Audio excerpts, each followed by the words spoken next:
You're watching Drake Wing Gaming. Enjoy the video.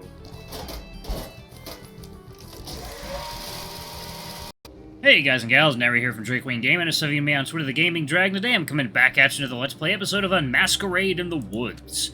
So y'all, without further ado, let's go ahead and jump right back into it, shall we? Alarm Chan, you are up, and let's go, girl. Alright. Well, I can't say that. Not within the... I don't know. Well, YouTube did change their policy on swearing, so, F, that was crazy. At least that's today done. Can't believe I've already been here for 2 days now.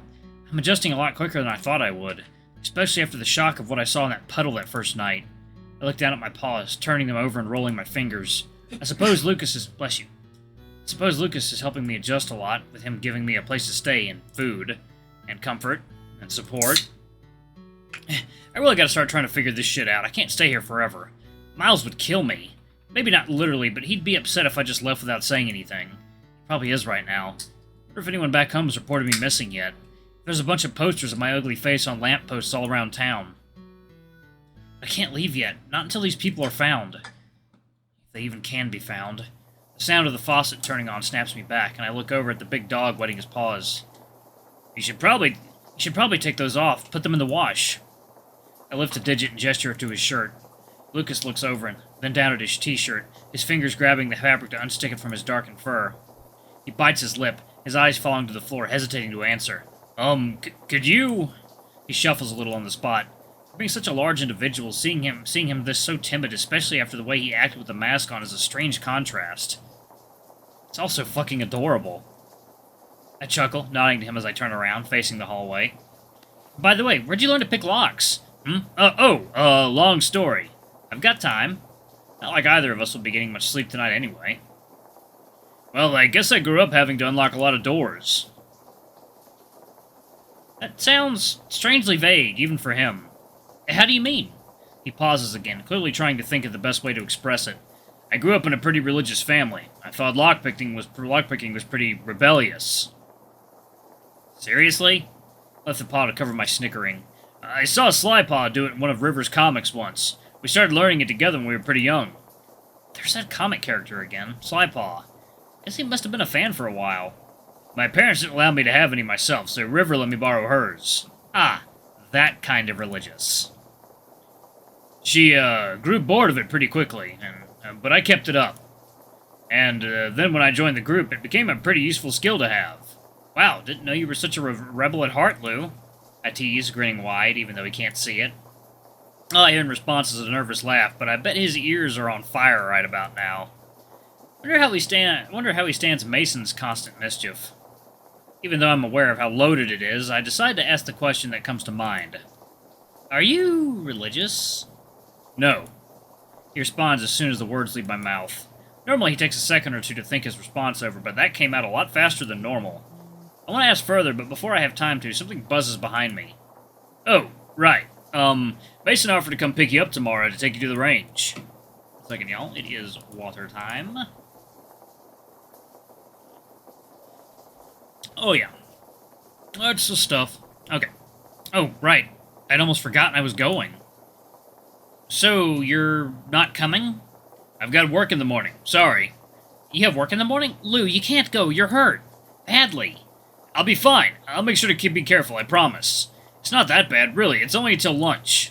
I sigh, still opposed to the idea after everything that went down tonight. Plus, it's pretty much morning already.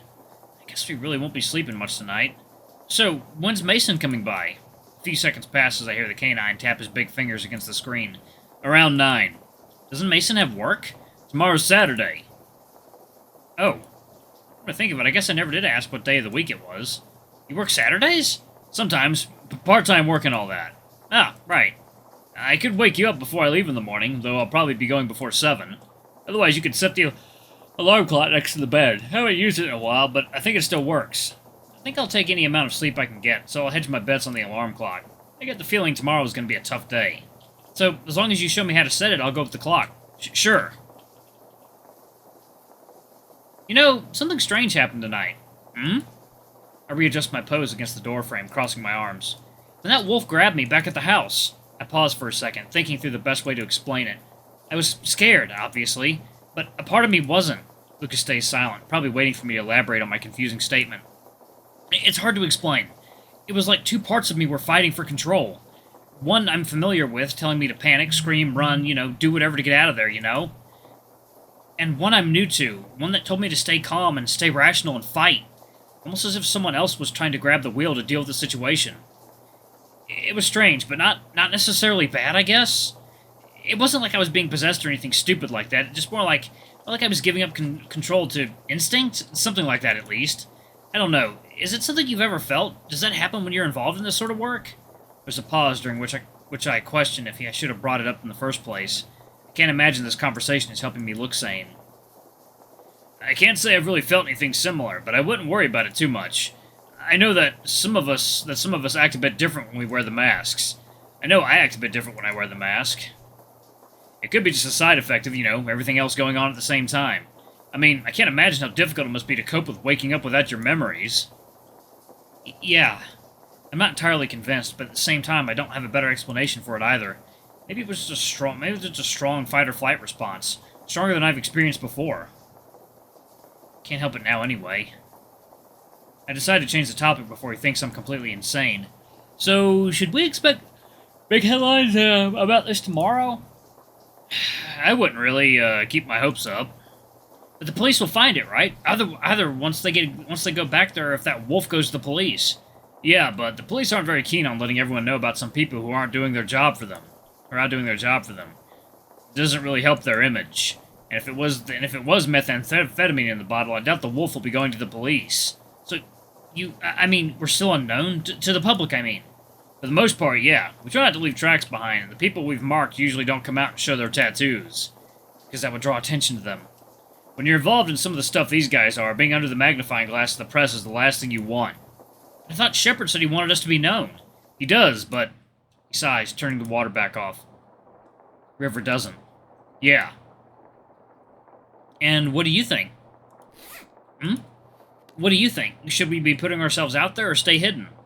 I swivel my paw, leaning back against the door frame as I clarify the question, and turn my head. Oh!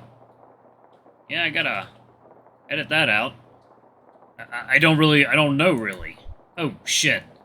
One paw, putting ourselves out there more might pressure the police to take crime more seriously. He took his pants off? I guess they did have quite a bit of blood on them. I didn't think he'd be brave enough, I guess. Not when I'm standing just a couple steps away. On the other, the public would target us as criminals instead of vigilantes. It's like, water time.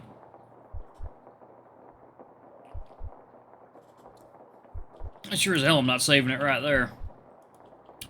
He stands with his back to the mirror, leaning back against the sink. In one paw, he has a small towel, scrubbing at the fur below his bandage, flattening his stomach down with the other. Which, well, would be half true, I suppose. He's a big guy. And River is most likely correct in that drawing more attention to ourselves would pose a bigger threat against us, both from criminals and law enforcement. And, I guess his downstairs matches. Then again, being more known might bring crime down, if Shepard's theory is correct. Jesus, stop it, Cody. You can't be having these kinds of thoughts about a fucking dog. But anti-crime vigilante group like us being more known could also provoke a stronger wave of crime to match. He's not really a dog, though. Like a scale trying to balance itself out. Or like a sports mascot who's come to life or something. He already certainly acts human, they all do. So I don't really know what the best option is, honestly. With very green, almost glowing emerald eyes. And hair that's just scruffy enough for him to not look too innocent. And a very muscular, but just round enough body hidden beneath that cinnamon-scented coat of fur. But what do you think? And a sheath much like mine, only lighter in color and a few sizes larger. And two heavy orbs slowly swaying with each drag of the towel against his... Cody? Time seems to slow as his chin slowly rises towards me. I feel that surge of adrenaline kicking in, setting my blood vessels on fire. In a split second, I swing my head away from him, looking down the hallway. Yeah, I'm not sure either. Quietly gulp as I wait for any sort of hint to whether or not he noticed me looking. God, you're such an idiot, Cody. I'm glad he can't see my face because I feel like my ears are scorching red right about now. Yeah, it's a tough situation all around. I shakily exhale a sigh of relief, coming to the conclusion he didn't notice. Anyway, I think I'm gonna hop in the shower before heading to bed. Is that a good idea with the bandage? It's waterproof, so I think I'll be okay. So, Oh, right, I'll wait in the living room. Heh. Dork. I step back into the living room, running a paw through my damp hair. At the same time, I hear the muted sound of the shower turning on in the bathroom. Pretty sure I'll need a shower later as well. I take a moment to stretch, rolling my neck and letting out a long sigh. I suppose it's been a while, huh? Haven't had anything to eat since breakfast. Though, to be fair, I haven't had much of an appetite following the day's events. But now that that's all over, I'd be lying if I said I wasn't starving. Without really thinking about it, I stepped over to the fridge, my paw on the handle. As I opened it, I remembered the fridge back at George's house. I wonder what was in there that upset Lucas so badly. Even Mason seemed shocked to see it. I shake my head. I can ask later. Right now I need something to eat. I'm pretty sure Lucas does too. I've never been much of a chef, honestly. Eric was usually the one to cook. I was better at preparing the ingredients and cutting up what needed cutting. I reached down to adjust the sleeve of my hoodie. Grilled cheese. Yeah, I can make a grilled cheese. I hope.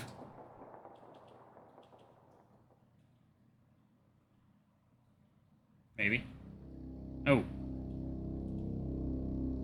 It's happening again. I have to stop them. Open my mouth to say something, but all I can do is scream. They stay silent. Why does this keep happening? We're gonna crash! But they speed up. Hit the railing. It gives out. We fall. I stop screaming. I'm not scared. I'll see you on the other side.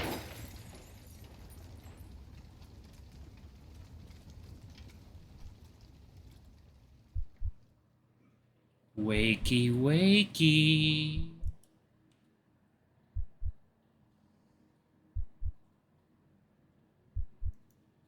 There we go. 1 second, y'all. Water time.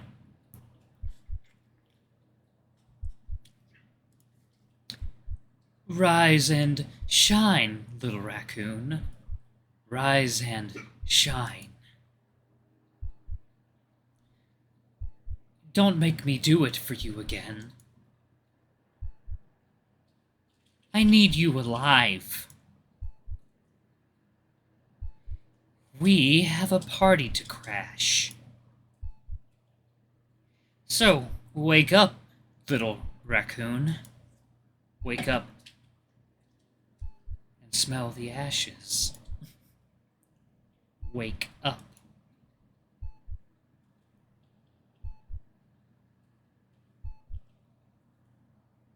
Wake up. What was that? Him. Oh. Striped Tail! What? Wake the fuck up, sleepyhead! Jesus! I quickly sit up in bed, pulling the covers up to my chest. What are you doing here? Mason steps back, snickering. I'm here to drive you to the shooting range. The what? Oh, right. I left a paw to rub the sleep from my eyes, doing my best to remember everything that went down last night. Right, shooting with Shep. What time is it? 8:40. We're supposed to be there at 9. He claps his paws together and puts on an enthusiastic tone. So come on, get your ass out of bed, Striped Tail. I flop back down with a heavy sigh, feeling the adrenaline of that wake-up call drain from my system, replaced by that ever-familiar morning headache. How the hell can anyone be energetic this early? Mason sits down at the end of the bed, leaning back on his paws and shrugging. I don't know. Coffee? If you think I'm energetic, you should see the boss. Yeah, he seems like the kind of guy to never be tired. Or at least never show it. How'd you get in here, anyway? He slaps his paws against the pocket of his pants. I've got a spare key. Do I want to know why? Possum tilts his head, looking down over me with a toothy grin. I'm gonna take that as a no. With a light chuckle, the possum responds. Nah, it's nothing like that. I just come by from time to time. Lou figured I might as well have his spare. Judging by River's behavior towards the big dog, I thought she'd be the one with the spare key to his place. Though I imagine its ownership will soon transfer to someone else.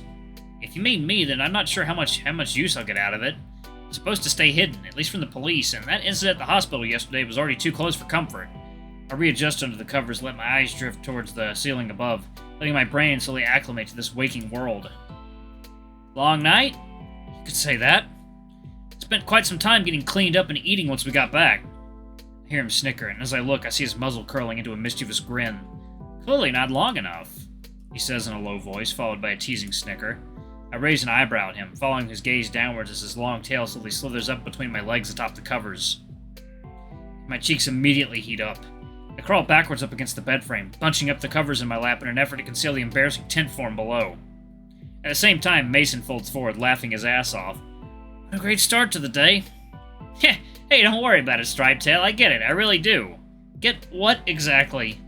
I ask, avoiding eye contact with my head to the side. Being around such a hunk all day. It's understandable you're pent up. I'm not... Especially after yesterday, right? Getting cleaned up together, maybe helping each other wash. Did you happen to share the shower? What? No, we did not fuck in the shower. He raises an eyebrow at me questioningly. We didn't fuck at all. Alright, y'all, I'm gonna go ahead and pause it right there. Thank y'all so much for watching. Don't forget to like, comment, subscribe, ring that notification bell. Leave a super thanks or a tip if you can. It always helps. Until the next video, I love you all. I'll see you next time. Bye-bye.